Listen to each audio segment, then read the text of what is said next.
Azərbaycan şirkətləri də Ukraynada energetika sahəsində çalışan şirkətlər belə bir edilən hücumlardan da itkilərlə üzləşir. Ümumiyyətlə, Bakı bununla bağlı nə hansı planları var, nə addım ata bilər? Əlbəttə ki, bu məsələlər bir dəfələrlə qaldırılıbdır. Müxtəlif rəsmilərimizin təmaslarında Xarici İşlər Nazirləri və Prezident Administrasiyası səviyyəsində bu məsələlər qaldırılıbdır.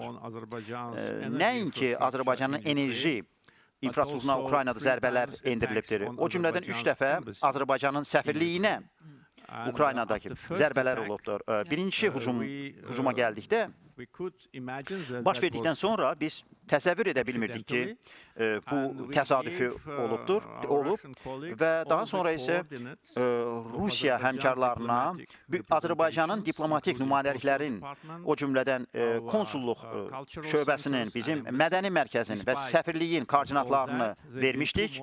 Amma buna baxmayaraq 2 əlavə hücum olmuşdur. Bu, bilərəkdən olaraq Azərbaycanın diplomatik nümayəndələrinə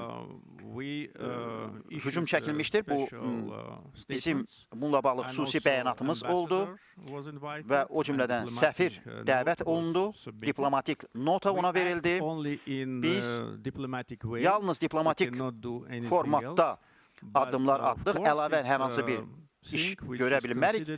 Lakin biz bunu Azərbaycana münasibətdə qeyri-dost hərəkəti kimi dəyərləndiririk və sizin sualınızı mən anlayıram. Mən sadəcə sizə məlumat vermək istəyirəm ki, bütün zəruri diplomatik addımlar Azərbaycan hökuməti tərəfindən atılmışdır.